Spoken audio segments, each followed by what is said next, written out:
Blood donation camp করতে গেছিলাম। তো ওখানে আমাদের ক্যাম্প শেষের পথে আমাদের কিছু দুষ্কৃতী আমাদের মারে, ঘুষি মারে এবং আমাকে ড্রেনে ফেলে সেরে এখানে আমাকে অনেকক্ষণ পিটে এবং ওদের কাছে অগ্নিঅস্ত্র আগুনের মতো কি একটা থাকে, এটা দিয়ে মারে, মুখে টোকে আমাকে অনেক করে। আমি ড্রেনে পড়ে যাই এবং এখান থেকে আমাকে তুলে নিয়ে আসে। এখানে আমি হাসপাতালে এখন চিকিৎসা করতে এসেছি। কতজন ছিলেন আপনারা এখন আক্রমণ হয়েছে? আমরা আক্রমণে 4 জনের মতন ছিলাম। আমরা এখানে আক্রান্ত হয়েছি রক্তদানের শেষে শেষ করার পথে। তারা কতজন ছিল? ওখানে প্রায় 20-25 জনের দুষ্কৃতী ছিল। পুলিশ কি ছিল? পুলিশ ছিল, কিন্তু পুলিশ কিছু ভূমিকা নেয়নি। তো আপনারা দেখছেন সবটা ঘটনা, এটা তো বলার মতো কিছু নেই, মুখের শব্দ হারিয়ে গেছে আমার অন্তত ব্যক্তিগতভাবে। এই ছাত্র যুবরা রক্তদান শিবির সংগঠিত করছিল, এই রক্তদান শিবিরে গিয়ে বিজেপির দুর্বৃত্তরা আক্রমণ করেছে। এ তো বর্বরতার চূড়ান্ত সীমা ছাড়িয়ে গেছে। এ কোন রাজত্বে আছি আমরা?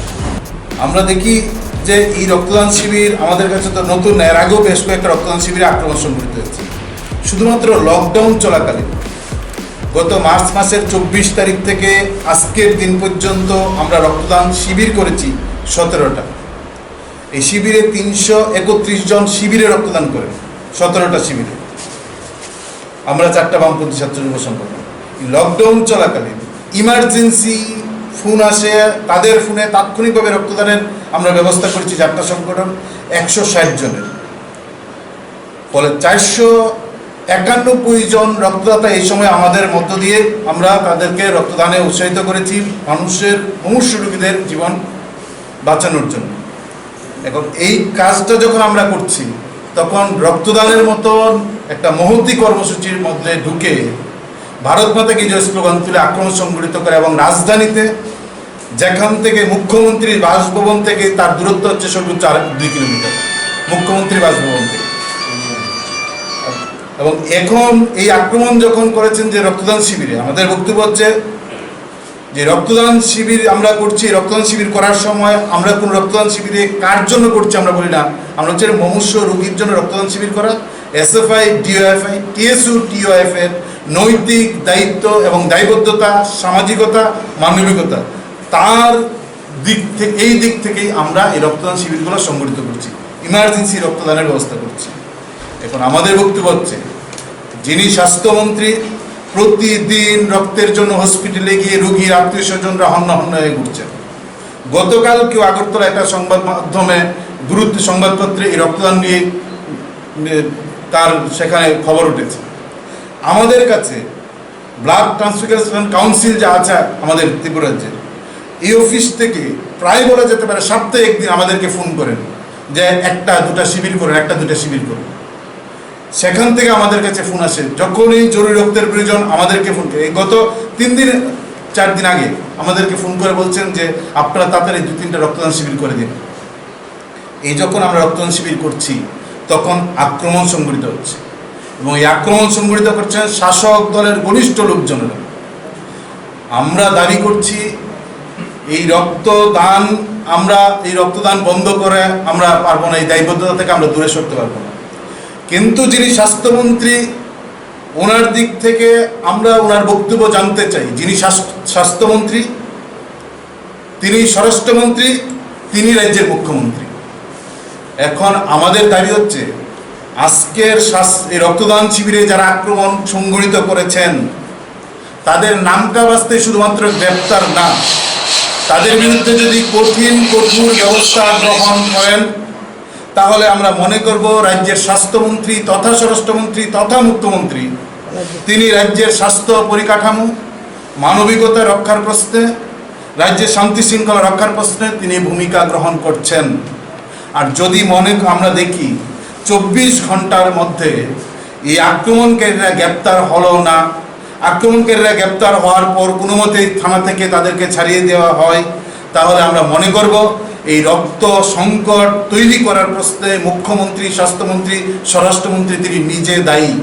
বলে আমরা মানবিক দৃষ্টিভঙ্গিতে রাজনীতি বাদ দিয়ে রাজ্যের মাননীয় স্বাস্থ্যমন্ত্রী, যিনি স্বরাষ্ট্রমন্ত্রী, যিনি মুখ্যমন্ত্রী, ওনার কাছে আবেদন করব, এই আক্রমণ যারা করেছেন সুনির্দিষ্টভাবেই তাদেরকে চিহ্নিত করে তাদের বিরুদ্ধে কঠোর ব্যবস্থা আপনি গ্রহণ করবেন। মাননীয় মুখ্যমন্ত্রীর কাছে এই আবেদন আমরা রাখছি এবং আশা করি মাননীয় মুখ্যমন্ত্রী তিনি এই বিষয়টা গুরুত্ব এবং দায়িত্ব সহকারে দেখবেন।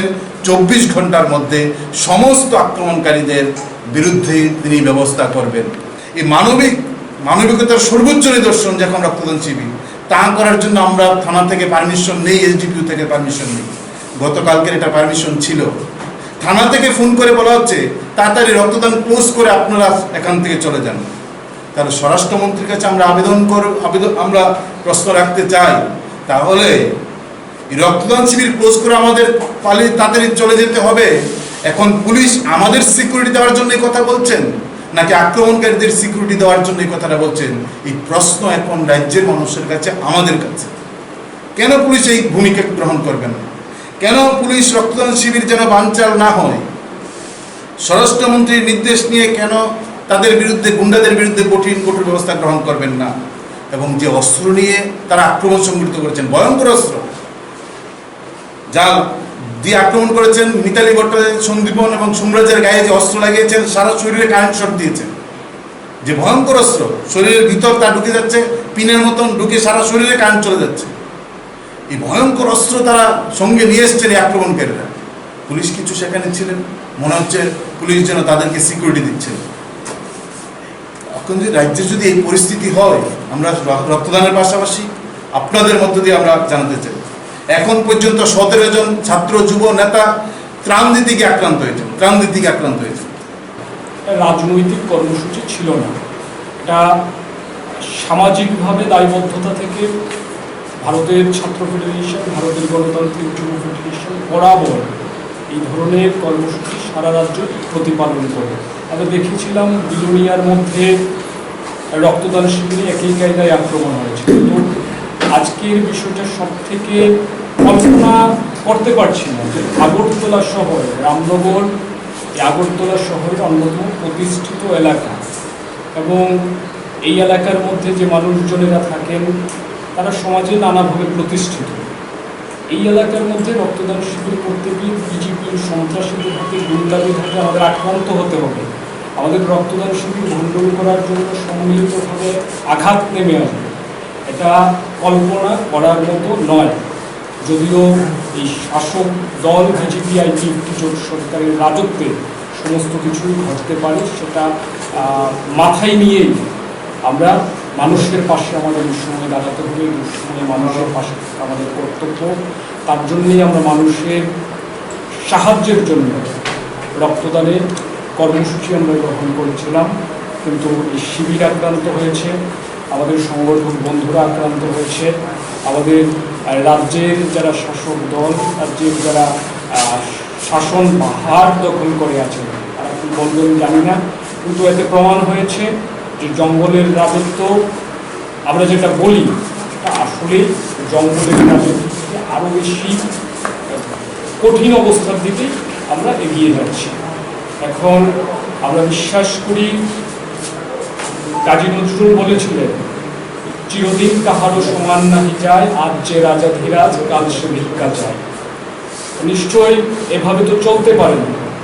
মানুষ সর্বশক্তিমান, মানুষ অভিজ্ঞতার নিরিখে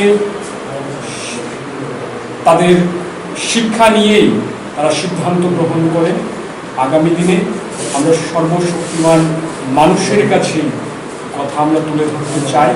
আজকে যে রাজত্ব চলছে, যে বিভীষিকাময় রাজত্ব, যে অন্ধকারের রাজত্ব, যে অমানিসার কালো আধার নামিয়ে আনা হচ্ছে গোটা ত্রিপুরা রাজ্য জুড়ে, সামাজিক ক্ষেত্র থেকে সাংস্কৃতিক ক্ষেত্র এবং সমস্ত এই যে পরিবেশ, তাকে একটা অন্ধকারে মিশিয়ে দেওয়ার চেষ্টা চলছে। তার বিরুদ্ধে মানুষের নিশ্চয়ই সংঘবদ্ধ প্রতিরোধ আগামী দিনে দেখা যাবে, এবং আমরা মানুষের কাছেই এই যে ঘটনা ঘটেছে তার জন্য আমরা বিচার পাই।